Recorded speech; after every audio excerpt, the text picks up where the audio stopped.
Oh, we're live. Committee will call this meeting to order. Roll call, please.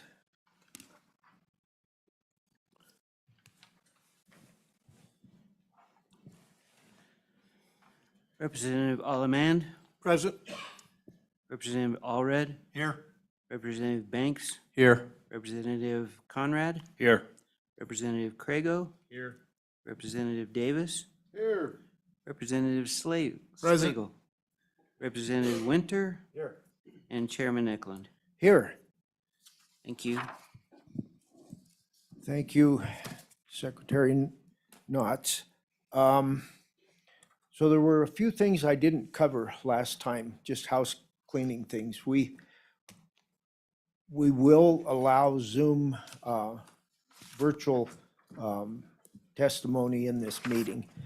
And there's a lot of reasons why. Personally, I don't like it, but it doesn't matter. The state of Wyoming has spent a ton of money setting up so that we have the capacity to do that. And there are a lot of people around the state that have to travel a long ways to Cheyenne. And I just think that brings the public into the meeting better. I'd prefer to see people face to face, especially the agencies. But even they might have to do it remotely every now and then, and we will allow it. I didn't talk about proxy votes. From time to time, everybody here might have a bill in another committee at the same time as we're meeting. So if you're going to another meeting, you're excused. But if you're not sure whether a vote's coming up, you can leave a proxy vote with usually the secretary, right? Okay. I'm trying to think, is there anything else we talked about that I should cover? I don't believe so. Okay, does the committee have any questions? Okay, good. I'll explain the rules. As all of you know, I have a very difficult time with the formal process, but I see the merit and the value of it all the time up here. And it was put in place for a reason, and it's best to go through the chairman. You've all kind of been trained that way. So was I, and I forget. And we will forget from time to time. I'll be somewhat lenient on some of it. But if we use that formal process here, it'll be easier for us to do it throughout the, on the floor as well. So we'll kind of go that route. Try to remember to put your cell phone on vibrate or whatever you need, or shut it off altogether. So we are on the first and only order of business, and that is consideration of House Bill 93, the Omnibus Water Bill construction. And I'll let Mr. Mead introduce himself, and he's going to run us through some of the history of this and how this program works. I think it's especially important for the Ag Committee to understand what we do and how this works, because the bills always come through us. There'll be another bill, planning bill, that's in the Senate right now that'll come to us. So with that, Jason, go ahead. Oh, just a second. If throughout this you have any questions, ask them, because we've set aside time to make sure that you can ask all those questions. Okay, go ahead. Thank you, Mr. Chairman. I'm Jason Mead, Interim Director of the Water Development Office.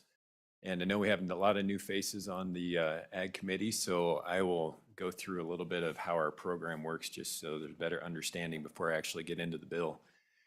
So we are a sponsor-driven program. That means when irrigation districts or other special agricultural districts or municipalities, water districts, different legal entities have issues, they come to us and would apply to our program for funding assistance.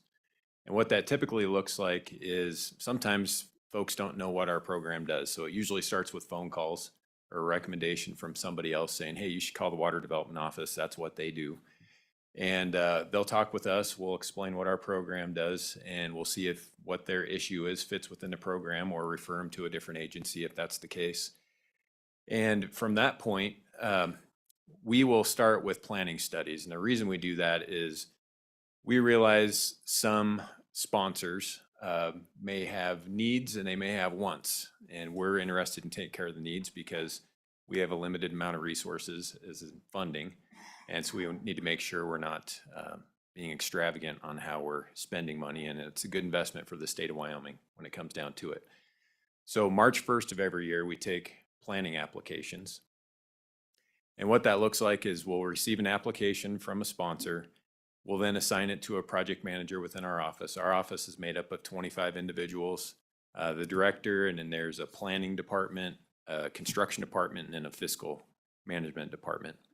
So we will assign that to a project manager. They'll work with that sponsor, understand the application, what the issues are that that particular sponsor is trying to deal with, go out and meet with them on site so they really have a good firm understanding of it, and then put together a recommendation that will eventually then go in front of our bodies that, I guess, review and recommend and approve our projects. And those bodies are the Wyoming Water Development Commission, which is a 10-member commission appointed by the governor. There are 2 individuals from each water division. So the water divisions, there's 4 of them. If you were to cut the state up into 4 equal pieces, Water Division 1 is the southeast portion, and then it goes counterclockwise. So 2, 3, 4 would be the southwest corner. And then we have an at-large Water Development Commission member and a tribal representative on our Water Development Commission as well to make up the 10. And then we also have the Select Water Committee, which is 6 representatives and 6 senators that review and recommend and approve our projects as well as, and then sponsor our omnibus bills during the legislative session. So we have our recommendations that we put together in our May meeting. That's a joint meeting, so Select Water Committee and the Water Development Commission are both there, as well as the sponsors have representatives at that meeting. And we review each application we get for planning projects so the commission and the Select Water can understand what the project potentially looks like and have an opportunity to ask questions of those individual sponsors so they have a good handle on what the issues are. So that's the first round of kind of a review of a project. And I apologize, this is the construction bill, not the planning bill, but we also have a planning bill, and that will be in front of you when it crosses over from the Senate here, hopefully in a couple weeks or so.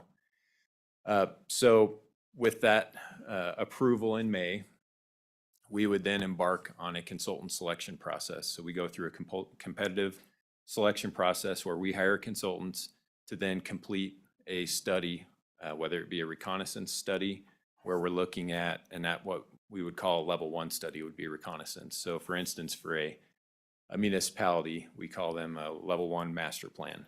And that would be looking at their entire system, getting an understanding of the age of infrastructure, what the issues are, what the critical components are that are maybe getting up in age and need to be replaced, and then putting together kind of a roadmap for that sponsor on here's the highest priority projects you need to take care of, 1, 2, 3, 4, 5, and so on and so forth, to continue to keep your system up to date and prepare for the future for population growth, things of that nature. So that would be our level 1 studies. And then from there, they may want to embark on a particular project, say their highest priority project, and we would then move into a feasibility study for that project, and it would go through the same process, come back after that first level 1 reconnaissance study is done. We bring the results back to the commission and the Select Water Committee, provide a closeout memo and discussion so they can ask questions. And then potentially that would move into a level 2 study for that, say that top priority project. And that looks at, okay, what are the best alternatives to take care of that project? If it's a pipeline project, what, a transmission pipeline, what's the best alignment to avoid, certain lands or easements would be needed to be acquired, and the size of pipe and the type of pipe and different alternatives. Again, trying to get at what's the best alternative to move forward with, the most cost effective and the best investment for state dollars, because these are taxpayer dollars. I should mention our program is funded through the Mineral Severance Tax Distribution Account. So we're taking the revenue from a non-renewable resource and investing it in the renewable resource of water for the future of Wyoming and the visitors to Wyoming and to protect our water within the state. So our planning projects are 100% paid for through the program. The sponsor has an application fee in that, and then they also have a reimbursement fee depending on the size of the district, how many, the population of a municipality, or how many acres are within a district when it's agricultural. And again, the reason for the 100% payment is we want it to be an unbiased look. We want to look at what's really needed and for that good investment for state tax dollars. So with the level 2 study then, it goes through that same process where in May we meet the application period and the commission is involved. When we hire the consultants, it's like I said, it's a competitive process. We put out a request for proposal, which says what the scope of work is. First, we kind of put out an advertisement in newspapers and a long list of consultants that we know do good work. And we're looking for statements of qualifications, letters of interest from consultants that are interested in doing the work. We then shortlist that, and from that shortlist, we send out the request for proposal, which would be the scope of work that our office puts together to handle the issue that we've discussed with the sponsor. The sponsors look at those proposals, are familiar with them, and then we put together a consultant selection team, which is made up of the Water Development Commission members, 2 of them typically, the program manager or the project manager from our office, also a representative from the sponsor. So we're all involved in typically we'll have a technical advisor too, depending on what type of project. There may be somebody from the state engineer's office or from another agency that would participate as well. And that team reviews the proposals independently and then ranks them independently to determine which 3 firms are going to come and have an interview in person with that selection team. And they will then explain how they're going to complete the project. We'll look at cost proposals, have a chance to ask questions and be very familiar with how each consultant is going to approach that project. And then at the end of that interview process, we will decide who we want to hire to complete that planning study. And then that goes to the commission and the Select Water Committee for approval. And that happens at the October meeting. So by the time we get to the November meeting, we then have hard numbers from a competitive process that we can put into our each individual planning project and the proposal or the recommendations at our November meeting. And I'll get to that November meeting. So, and finally to the construction bill here, I apologize for the background, but so from those planning studies, we know what projects the sponsor wants to move forward with, the highest priority projects, and that's what turns into these construction projects. And the application for construction projects are due every September 1st of every year. So again, we'll take those, we'll go back, make sure that they're good projects based on our planning, put together recommendations, and those recommendations are brought forth at our November Commission and Select Water Committee meetings. And at that meeting, we will review both what we received from the planning applications and the construction applications all at once and decide, okay, we have this much funding, we have this many requests for either planning or construction projects. This is what we're going to propose moving forward and have that discussion. All the sponsors that have construction applications in are typically present at that November meeting to receive questions from the commission and provide answers. So again, we're all on the same board and have a thorough understanding of the different projects that we're going to be going into these bills during the legislative session. So once that is figured out, we have, the office, along with the Legislative Service Office, LSO, put together the 2 bills, the Omnibus Planning Bill and the Omnibus Construction Bill. In front of you today is the construction bill, obviously. So that, and then it's vetted again. Both bodies, the Water Development Commission reviews the draft bill or both bills independently. The next day, the Select Water Committee gets together and reviews that same bill. And if there needs to be amendments, they provide amendments.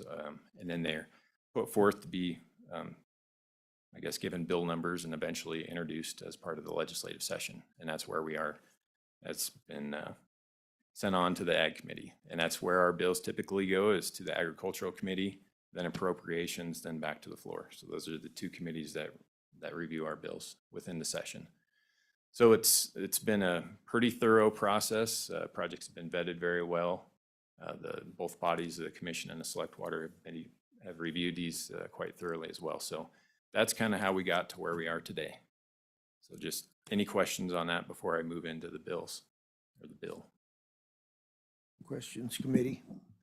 Something you might touch on is, the question was asked of me, when did Wyoming water development start? I'm thinking it was late 80s, mid-late 80s, but I can't remember for sure. Might tell us a little of the genesis of that, and then go into what projects come to you that are ineligible for funding, what they have to do to be eligible. Okay. So the Water Development Program, I think originally started off as what was called DPAD, Department of, I can't remember, Economic Planning and Development. There we go, DPAD. And that was in the mid-70s, 1975, I believe. And then the Water Development Program actually started being called the Water Development Program in, I think, 1982 or 1983. So it's been around for quite a few years. As far as eligibility for projects, again, we're sponsor driven. You have to be a legal public entity. So you can't just be an individual or a private corporation to come in and get funding through, public funds. So you have to be able to more or less be able to take a loan from the state of Wyoming and have collateral to back that loan up. Be able to assess yourselves, for example, as an irrigation district or water conservancy or watershed improvement district might be able to do. Municipality, the same thing. So we do have a little bit of a caveat to that. If you're say a subdivision that wants to form a water district and you're just trying to get on your feet, or a canal company that's trying to understand, hey, here's what our system is. It's pretty dilapidated. We're trying to get improvements made, and we're willing to try to form some kind of a special district or an irrigation district. They can come in and there can be exception made by the Water Development Commission to complete a level 1 reconnaissance study. But after that level 1 study, you have to have formed a legal public entity. Our dams and reservoirs program is slightly different in the fact that you don't have to have a legal public entity formed until we get to what we call level 2 phase 3, and that's design and permitting of a reservoir. And that's really just because reservoirs are very complex to go through an alternatives analysis and understand that we have purpose and need being water shortages and ability to try to meet those shortages through reservoir projects it's a complicated process, and we don't want to have that sponsor spend tens of thousands of dollars to form an entity until we really know we have a project that can move forward through a design and permitting process. So there's a little bit of a uniqueness in that program. Does that answer the question, Chairman Eklund? Yes, it does. Something I would bring into the conversation, and my information's a little antiquated because a few years back I was at a variety of legislative trainings, and the ag leaders there indicated they did not have water development as part of as an agency in their state, which kind of surprised me. So we've kind of been a leader in that. I don't know if the other states have caught up yet, but we're one of the few states that is still planning and will build and is building dams. That's for instance, and I think everybody understands from this conversation that our Water Development Office has not been meant to be an emergency response agency. There is real heavy planning, and it takes a lot of time, and they're methodic and very principled on how you pick jobs. And so I guess if there are no further questions, we can dive into the bill. Mr. Chairman, I would add, since you brought up emergency water projects, in 2020, an emergency water projects program was set up through our agency, kind of as a result of the Goshen Irrigation District tunnel collapse and what we've seen since with LaPrelle and Interstate Canal. And we'll talk about that because there's a small clarification in this bill for that particular program. So I'll get to that. The other thing I might mention real quick too is even though the Water Development Program is funded through mineral severance tax distribution account. So there's a certain percentage that of that account that goes to our account 1 new development, account 2 rehabilitation, and account 3 dams and reservoirs. But for that money to actually be used on a particular project, the projects come through the construction or the planning bill, so that appropriation can be attached to that project. Okay. All right, so I'm going to refer you to the 3-ring binder we handed out. And don't worry, we're not going through this page by page. But so on the front is a blue sheet, and this is really a summary of the construction bill. And the same sheet is in the first, right inside the front cover here. Right after that blue sheet inside the front cover is the actual bill. It's 53 pages long and has 8 different sections, and I'll get to that in a minute. Then if you turn to tab A in the binder, this is just a 2-page program description if you're interested in looking at that in all your spare time. Under tab B is our balances in account 1, account 2, and account 3 in advance of the appropriation of the projects within this construction bill. So that's before these projects would be approved. And then under tab C is where you start seeing individual project recommendations. And these are the recommendations that I mentioned that were considered by the Water Development Commission and the Select Water Committee, both back from May for our planning and then in November for both planning and construction projects. So all the rest of the tabs are just a lot of detailed information about all these individual projects within the bill, okay? So if we need to refer to something, we may refer to one of those recommendations. So now if you would go back to the blue sheet inside the front cover and the summary, I'll talk through how this is laid out real quick. So in column 1, you'll see it says tab, and that is the tab that that individual project is located under. So if I wanted to go find information about any particular project, I just turn to that tab, and that would be that recommendation that was considered previously. And then the second column, bill page, if you were to go to the bill right after the blue sheet here, you would find the page that that particular project is located on within the bill. And then the third column, pretty self-explanatory, that's just the name of the project. Fourth column is the location, which county it's located in. Then you'll see WDA 1, 2, and 3 in the next 3 columns. That's the funding source, which count it's coming from. And then we have a terms column, which is, for example, if you go down to Happy Valley, that first one that has says 67G. So that would represent 67% grant. And in that particular case, the project sponsor is responsible for coming up with the 33% match. If you saw 67G/33L, that would mean they're asking for a grant loan, right? 67% grant, 33% loan. And then that last column is just a description, general description of what that project entails. So with that, I want to give you a quick example of how the actual bill is laid out. So let's move past the blue sheet and into that first page of the bill. Everybody's there. So that first page is really just an introduction to the bill. The planning bill is laid out very similarly. And it's just authorizing construction projects, describing the projects, specifying terms and conditions, providing grants, providing appropriations, amending the sponsor's contingency fund, and I'll talk about that in a minute. Transferring funds for different accounts and clarifying the emergency water projects. So that's just a general description or introduction to the bill. And then we get into section 1, and all of our construction projects are contained in Title 99 statute. So this year, 99-3-2801 through 2804. So if you were to look at last year's Title 99 statutes, it would be 99-3-2701, the year before that, 2601, et cetera. So those are by year. And if you turn to page 2, then we just have the 3 sections. Definitions, really just if you get into that particular statute, 99, it refers to 99-3-101, for example. You would find a definition for commission and a definition for sponsor, and the typical definitions you would see throughout the bill. And then we have general authorization, And then in that 2803 are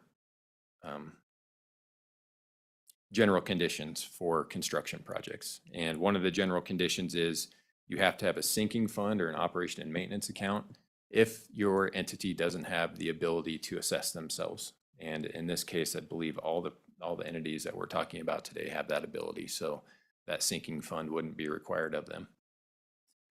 Okay, and then what I really wanted to show you at the bottom of page 2, this will be the first project. So, and this is how all the new projects are laid out. So we have the project, Cloud Seeding, Medicine Bow, and Sierra Madre Range. So that's just the name of the project. And you move on to page 3, talks about who the project sponsor is. In this case, it's the state of Wyoming because it's a statewide project. And then project purpose provides a general project purpose. Then you go down to line 8 on page 3, and that's a project description. And it's a fairly short description. And then down to line 12, we have the total project budget. And then down on line 15, we have the appropriation. If you read through that, it says $825,000. And then it also provides at the bottom of that on line 21 a reversion date for that appropriation. If it's not spent by a certain date or encumbered through an agreement, then it reverts. Typically, our construction projects have a 5-year timeline, but we do tend to extend those in certain circumstances, and we'll see some amendments in the bill today. And then on line 23 is special conditions, and that spills on to page 4. And if there are any special conditions with the projects, they'd be underneath that special condition section. And then you'll see the next project on line 14 on page 4 is our next project, Cloud Seeding, Wind River, and Sierra Madre, and then so on and so forth with all the new projects. One thing I would point out back on page 3, line 12, in this particular case, the total project budget doesn't match the appropriation on line 18. And the reason for that in this case is there's funding through the Cheyenne Board of Public Utilities that's also provided to this project. So the total project cost is $875,000, but we're only asking for an appropriation of $825,000 in this case. So we provide the total as well as what we're asking for. That 67% grant example, if it was $1 million project, you'd see $1 million for the total and an appropriation for $670,000. Okay. One other thing I'd like to point out then is how amendments are shown. So if you go to page 26 of the bill.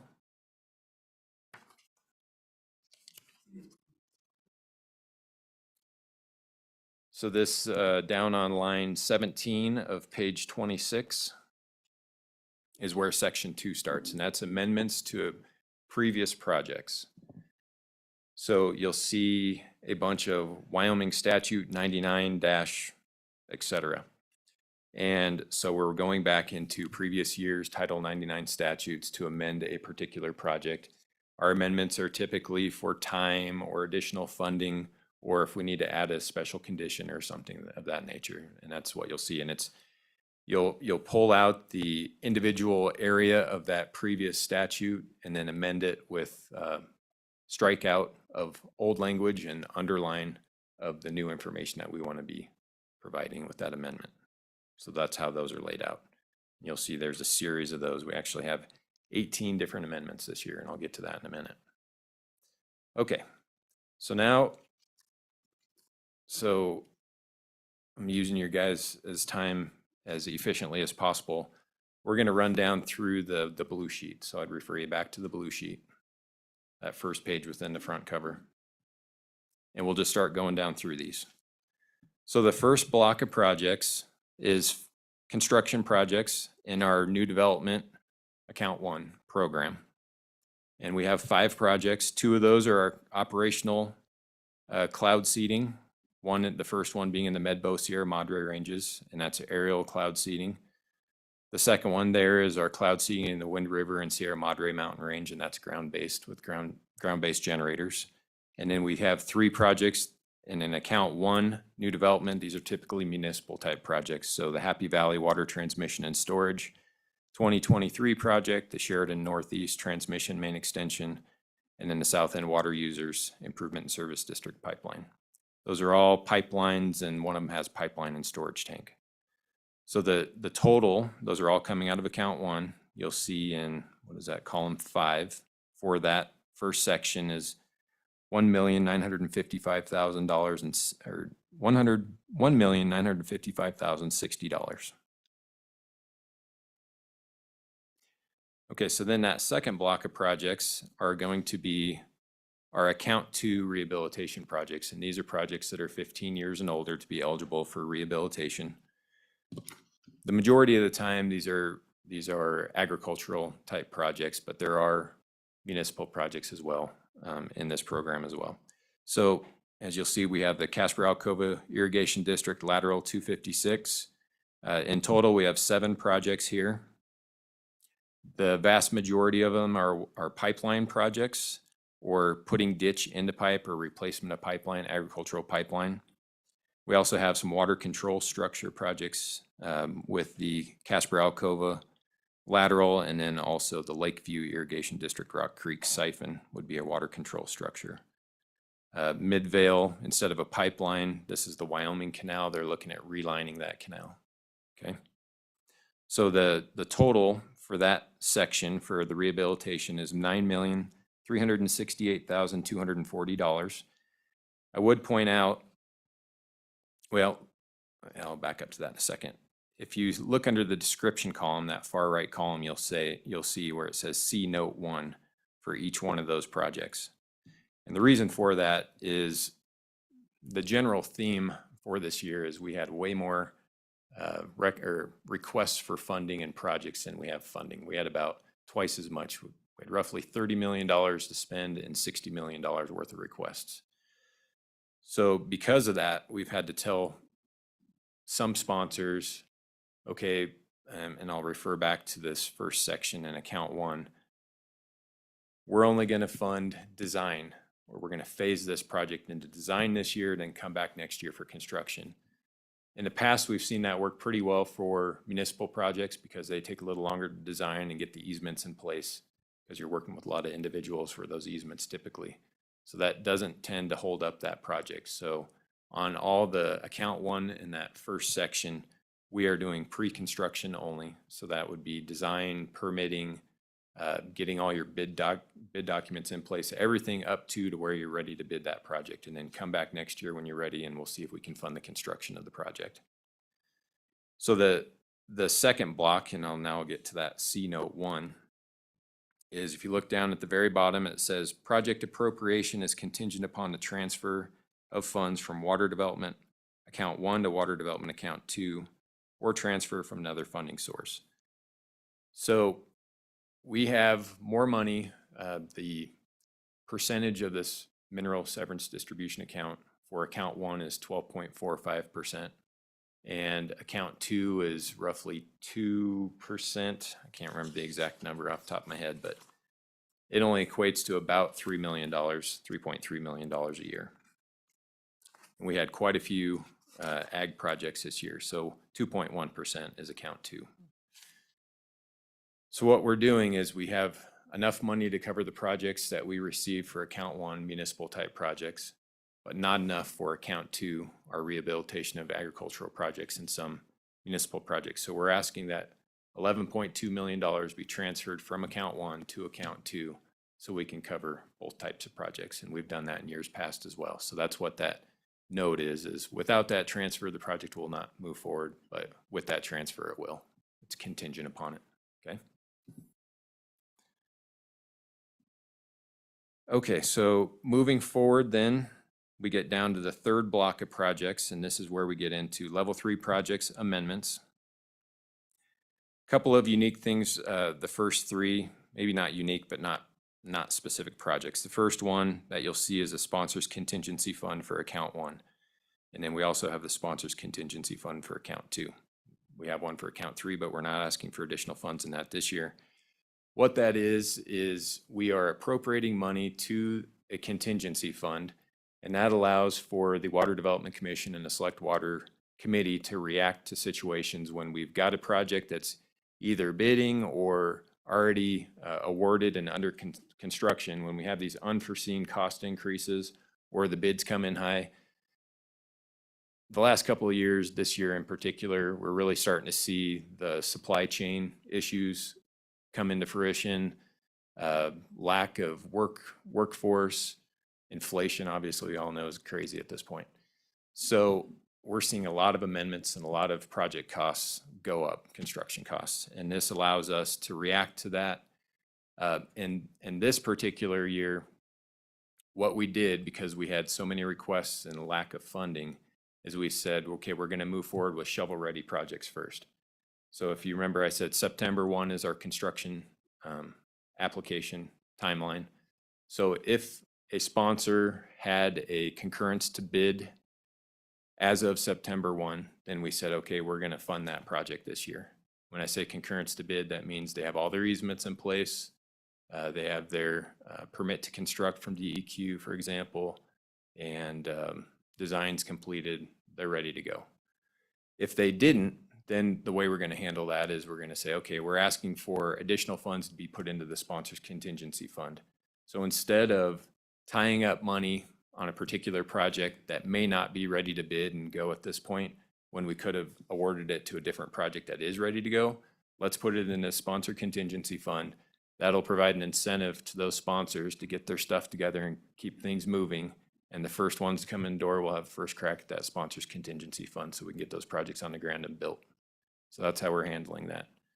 So as you'll see, sponsors contingency fund account 1, we're asking for $4 million to be put into that account to handle these situations.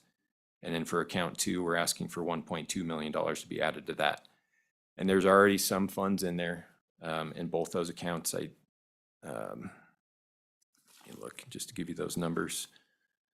So with the $4 million in account 1, that would bring that account up to roughly $5.5 million. And in account 2, with the additional 1.2, that would bring that up to a little more than 3.3 million to handle these projects. Okay, and then the other unique one that's really not a specific project is if you go down to, it would be bill page 30 in that third group there. It says Small Water Project Program New Development. That's a program that we have within our office. It's for agricultural type projects. They can be on farm. It's really to improve the health and functionality of watersheds throughout the state.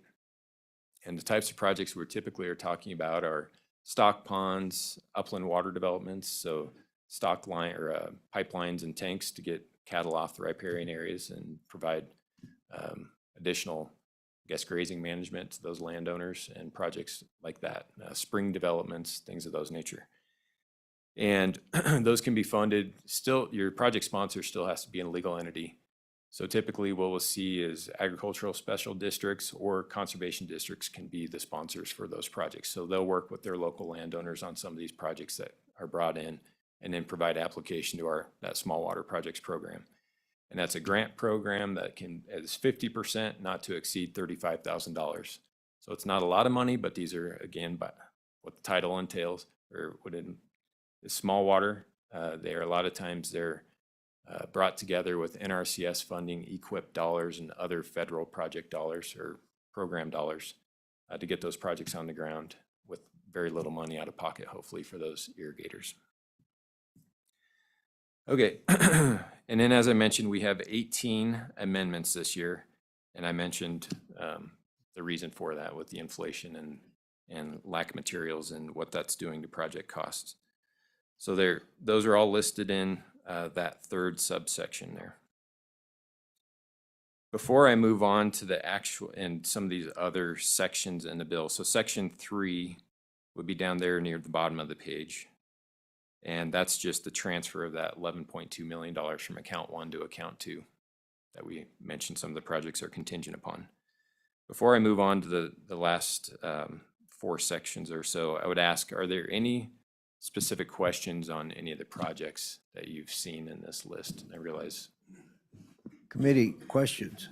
Mr. Chairman. Yes. Representative Banks. So one project that's specific to my area is the Levitt Reservoir expansion. And I see over in that column, there's not a specific dollar amount put towards that project. That's right, Mr. Chairman, Representative Banks. So what we're asking for there is last legislative session, there was a pretty large influx of funds put into sponsors contingency account for account 3. So there's $35 million in that sponsors contingency account. Some of that has already been, I would say, appropriated or approved for the Middle Piney Reservoir project out west of Big Piney. We're reconstructing that as we speak, should be in the last year of construction this summer. So there's, I believe it's, look here. So we can go back to, for more information on that, I'm looking at tab U, which is the Levitt Reservoir project. So in that sponsors contingency fund for account 3, there's roughly $32,275,000 that's unappropriated.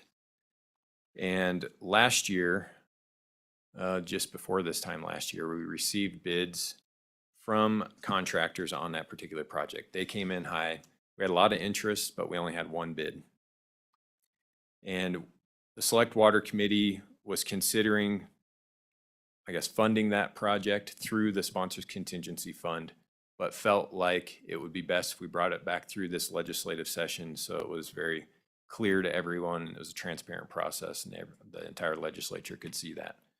So in the bill itself, what it says is we've got the original appropriation of $46 million, and then we would be authorizing 32 more million from that account 3 Sponsors Contingency Fund to bring that total project appropriation up to $78 million. And that's how we're going to handle that. Okay. Representative Conrad. Mr. Chairman, thank you. And Interim Director Mead, just a couple of questions. The first one beginning with cloud seeding. Specifically, is this the first year, this first bill rather, that would support cloud seeding, or how's it been funded in the past? So, Mr. Chairman, it's been funded just like we're seeing this year for, I believe this would be, now this isn't for this winter. We've got funding from last legislative session for this winter's operations. This would be for next year, so 23-24. And I believe this is about the 6th year of operational cloud seeding for both these areas within Wyoming. Great, thank you. Follow-up question, Mr. Chairman? Specifically, do you typically, or have we typically spent the allotment as it relates to cloud seeding every year? How we spend it? Yeah, I mean, have you spent the entire amount? Mr. Chairman, I believe that's accurate. Yeah. So we hire, I think it's Applied Weather Associates. Modification International? Yeah, sorry. There you go. You're reading it and I'm not. I should open up to that. And that's for forecasting and the actual airplane or ground-based generators and operations and all that. So yeah, each year that's spent. For the Wind River MedBOs, our portion of that is 37% or not to exceed 37% because it does benefit downstream Upper Colorado River, Correct. Lower Colorado River states. And so we have funding partnerships with a number of different entities for the other 63% on that particular program. And Mr. Chairman, follow-up?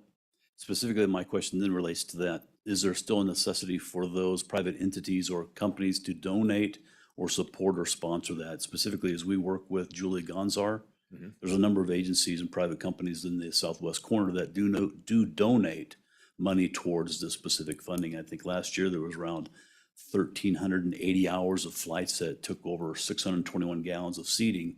Is it still necessary for the public and or private entities to support or sponsor the supplemental necessities of this cloud seeding? Mr. Chairman, I believe so. That's what's leading to the success of the program and for us to be able to actually implement it. You mentioned 63% is funded, or that's the other 63% comes from private funding? 63% comes from private funding. Okay, 37% not to exceed comes from the state of Wyoming.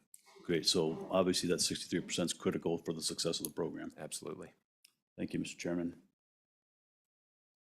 How long did the previous to the 6 years of operational cloud seeding, how long did the research project take? Mr. Chairman, I'll refer to Barry Lawrence. 9 years. Thank you. Representative Schlegel. Mr. Chairman, Interim Director Mead, my question is do you have results showing that this cloud seeding has actually been effective to increase the snowpack? Mr. Chairman, the research project showed benefits. We actually, last year though, we were kind of gonna do some self-ground truthing of that. So we have a hydrological assessment that's going on currently. It should be completed by, I think, roughly the end of 2023. That should give us a better information on that, because there was a lot of restrictions associated with the research project because it was research, and now the cloud seeding windows are longer, and the conditions that need to be met before we can cloud seed are a little less stringent. So we're expecting that the benefits would be greater than what the research was showing, but we want to go through a study and actually confirm that. So that's in the works. Thank you. All right.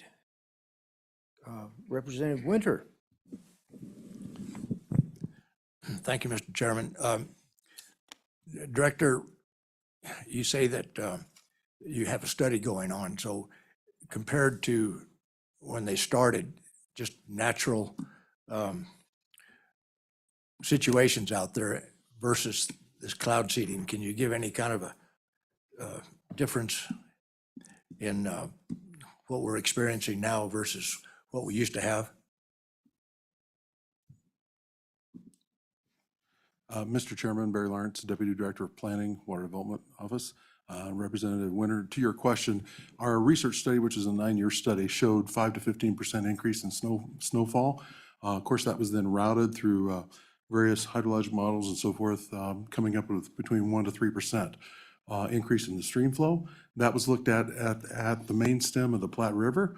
We are now embarking on a larger study relative to, and as our Director Mead indicated last year, was funded by the legislature, $300,000, and we're working with the National Center for Atmospheric Research to come up with exactly looking at operational data for the past 4 years as to exactly what additional yield are we getting in the stream flow, because that's ultimately what the study, what the operations are for, additional water in the system. And so that we're very hopeful that that 1-year study, which will be wrapped up, as Director Mead said, later this year, will give us those answers. Representative Conrad. Mr. Chairman, if I may, Interim Director Mead, I would strongly suggest that if it's possible for Julie, although I receive the report weekly, if Julie could send that report out that she generates weekly in terms of success, the amount of flights, seeding, et cetera, to this group as well, to give them a better perspective on how much and what activities they're performing and the successes related to that, because it's an incredibly informative report that I receive. And if she could just CC this remainder of this group, I think it'd be hugely advantageous. Yes, Mr. Chairman, you can certainly do that. Mr. Chairman, I also add we have just some general information about cloud seeding we can provide the group as well, just as background. So I've got a question. We had cloud seeding operations, aerial cloud seeding going on in the Laramie Range as well. And then those were suspended because of the La Perelle Dam. It's considered pretty weak, and I think, I can't remember the capacity they filled to, but they were concerned with flooding. People further south have asked me about mainly the Horse Creek drainage, which is in my area. It's pretty dry in that part of the mountain. Can the operation for cloud seeding take place south of La Perelle, or have we just been suspended because it will affect that reservoir too much? Mr. Chairman, relative to your question, we did a study, a feasibility study on the Laramie Range. It was a separate study. And we looked at, and the most successful tracks were in the northern end of the range. That's not to say that you couldn't do something and change the tracks to do something southern, but the most successful and most productive tracks were in the northern end of the range. Therefore, it would be impacting that La Perelle drainage. And just for the optics, we ended up with 1 flight before we ended up suspending when we realized the situation. Thank you. Yeah, and the success of that depends on the height of the mountains more than anything else, doesn't it? That is correct, Mr. Chairman. Okay. Well, I think we're ready to go on. Okay, thank you, Mr. Chairman. So then I'd refer down, there's a couple of sections that we don't have on the summary sheet, and I'll get to those in a minute. But so if pretty close to the bottom of that summary sheet, you'll see section 4, and that's a transfer of funds. And during the Select Water Committee meeting in December, the Select Water Committee voted unanimously to transfer $50 million from the general fund to account 3, dams and reservoirs. The original dam and reservoir account was set up in 2005 when it became pretty apparent that we can't get reservoirs built at a 63% or 67% grant, 33% loan basis. Because when we're talking tens of millions or hundreds of millions in some instances, that's just not affordable for agriculture or municipalities. So some special funding requirements were put together and that individual program was set up. And when that program was set up, there was an influx of funds from account 1, new development, and also the budget reserve account to get that going. Since that time, we've appropriated money to the Middle Piney Reservoir Project, the Big Sandy Enlargement Project, the Alkali Creek Reservoir Project, and the Levitt Reservoir Project that we just talked about. So our unappropriated funds in that account are down to a little under $7 million at this point, which is not going to get another reservoir built. So I think, I don't want to speak for the Select Water Committee, but I think their intent was that they saw the revenue outpace what was expected this year in the general fund and looked at that as an opportunity to replenish account 3 when it was available. So that's what that is in section 4. Then in section 5, as I mentioned, we have an emergency water projects account that was set up in 2020. There was a little bit of ambiguous language in that statute language where it just said up to $3 million can be spent per biennium. And it didn't say per emergency water project. So it was just a very slight clarification in the statute this year to say per project and not just $3 million total per biennium out of the account for all projects. Okay. And then section 6, which I don't have listed on here, is another Select Water Committee amendment from December. And last year, those folks that were around, if you recall, there was a supplemental water bill. I believe it was Senate File 82, if my memory serves me right. And what that bill did was, again, it somewhat took advantage of some additional funds in the general fund and put appropriations of $25 million to account 1 for specifically the purchase of water or additional water in Fontenelle Reservoir. Also $21.81 million out of account or to be transferred from, well, it was originally the general fund, but eventually it got changed to, I believe, the Legislative Stabilization Reserve Account, or LSRA, as you might often hear that referred to. $21.81 million to account 2 for the Goshen Irrigation District Tunnels Project, and then $30 million to account 2 for the LaPrelle Dam Project. And the way that language was set up is there would need to be approval from the commission and the governor and eventually the legislature for those projects to move forward or for that funding to be spent. And the Select Water Committee voted unanimously to change the legislative approval to SLIB approval, State Land Investment Board, the 5 elected officials, to be able to react a little faster than we would need to go wait for an entire new session to come around to be able to spend those funds if we felt like we were to the point where we needed the funding to move forward, let's say for the GID tunnels project in construction. So there was an amendment brought and it amends that supplemental water bill to change legislative approval to SLIB approval. So that's what section 6 of the bill would be. And that's on page 51 if you care to look at that. Committee, page 51 was the one that our staff secretary discovered was missing in the bill. So I'm thank you, Mark, for finding that. It would have kind of been a mess if we'd have passed a bill without that page in it. Representative Conrad. Thank you, Chairman Eklund. Just a quick question, clarifying question. Is the water that is in Fontenelle still disputed with regards to the ownership between the Bureau of Reclamation and the state of Wyoming? Mr. Chairman, Representative Conrad, so the Bureau of Reclamation holds the water rights in Fontenelle Reservoir. Water in the state of Wyoming is the state of Wyoming's, but they're the water right holder. Yeah. So in a 1962 contract, the state of Wyoming contracted for 60,000 acre feet of that water. There's roughly 345,000 acre feet in Fontenelle Reservoir. And then in 1974, we picked up another contract for an additional 60,000 acre feet. So currently, Wyoming has the right to market, I would say, 120,000 acre feet out of Fontenelle Reservoir. We are also in discussions with the Bureau of Reclamation to potentially purchase through agreement or contract all the rest of the water that might be available in Fontenelle Reservoir. And then you might have heard of the Fontenelle Riprap project a few times. Yes. And so there's 80,000, little less than 80,000 acre feet in that bottom portion of Fontenelle Reservoir that is considered inactive because there's not riprap armament on the face of that dam. And so to access that, we would need to place that riprap. So then as the reservoir comes down or is brought up in that range, you don't have a bunch of wave action that erodes the face of that dam. And the discussion has been, we did a study where we were looking at possibly trying to either drain the reservoir and place that riprap or do it in the wet where you'd have a barge out in the reservoir and a clamshell bucket dropping, which obviously isn't real efficient.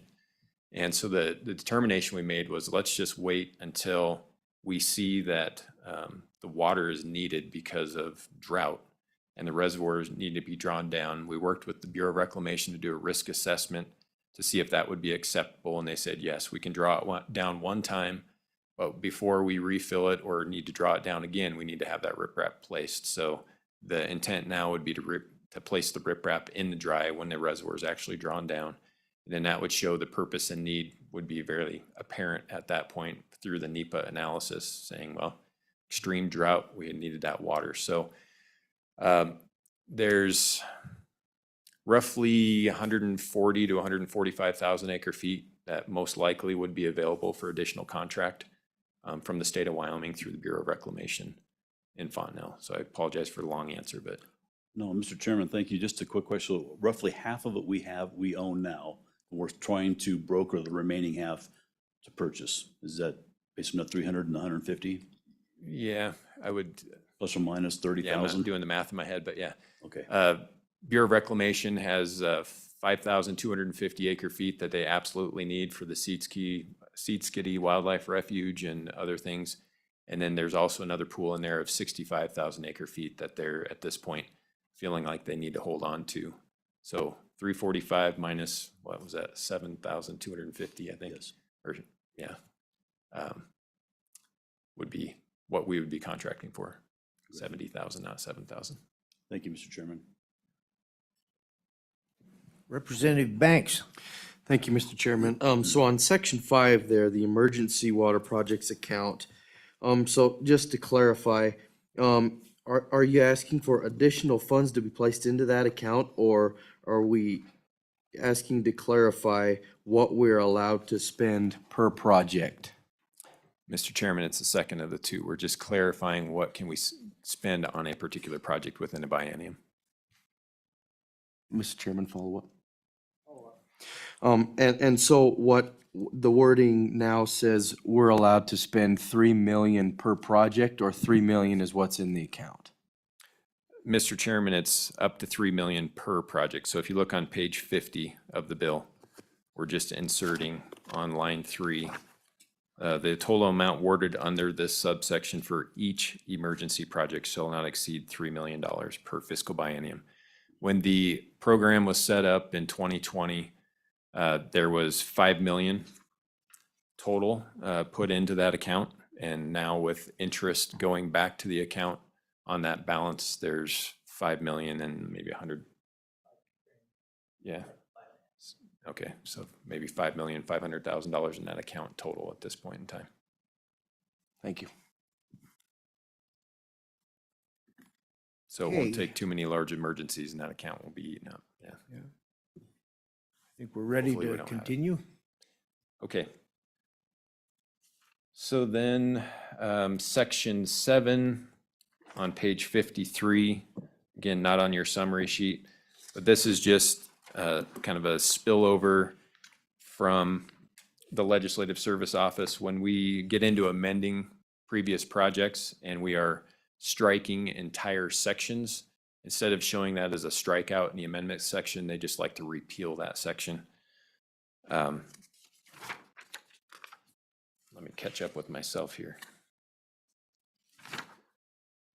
So under section on 53, for instance, it refers to previous Title 99 statute sections.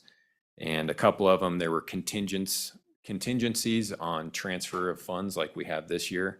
And knowing those funds have already transferred, then that special condition didn't need to be there anymore. So just repealed those special conditions. And then another one was on the Goshen Irrigation District Tunnels project where there was a 51% loan provided last year in the funding package. And that was meant to go through Goshen Irrigation District to Gearing Fort Laramie, which is the Nebraska side of the irrigation project. And Nebraska found its own funding, so that was no longer needed. So that entire loan section was repealed. So it's just really a cleanup of how we do amendments. And then the last section, section 8, also on page 3, just provides for an effective date on the bill. And that's the last of the bill. So again, I would ask if there's any questions on specific projects or about the bill in general. Be happy to answer them. Questions, committee? All right. Thank you. I believe we're ready for public comment or others that want to testify on this bill.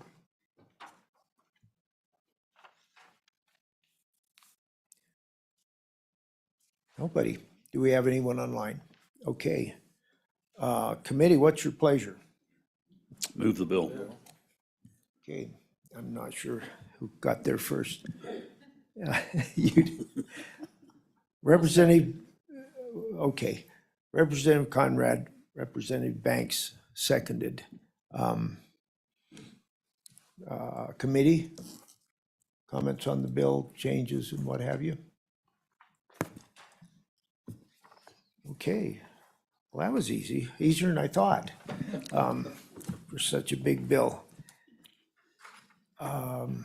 I think before we vote, I'll make a few comments. I've been honored to serve on the Select Water Committee most of my time here in legislature.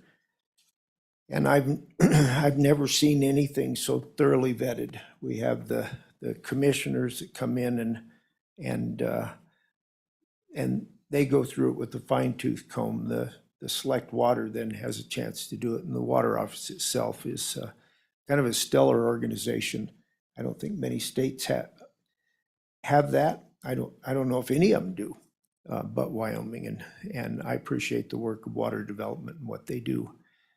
There are only 2 of us left on this Select Water Committee right now that are serving in legislature, and that's House Majority Floor Leader Chip Nyman and myself. So if the bill passes to floor manage it, I'll probably ask Chip if he wants to do it first, and then maybe we'll divide up some things and present it on the floor. It usually goes pretty fast. We could drag it on forever. It's a lot of pages of work, but I think what I've found over the years is that probably every community in the state has benefited greatly from this program. And it's a good one to have. I'm glad the state of Wyoming funds it. So those are my comments. Are we ready to vote? All right, roll call, please.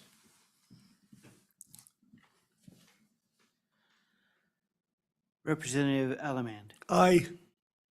Representative Allred. Aye. Representative Banks. Aye. Representative Conrad. Aye. Representative Crago. Aye. Representative Davis. Aye. Representative Slagle. Aye. Representative Winter. Aye. Chairman Eklund. Aye. Ayes are 9, noes are 0. The bill passes with amendment. Thank you, committee. We are adjourned and try to get our schedule out. We're going to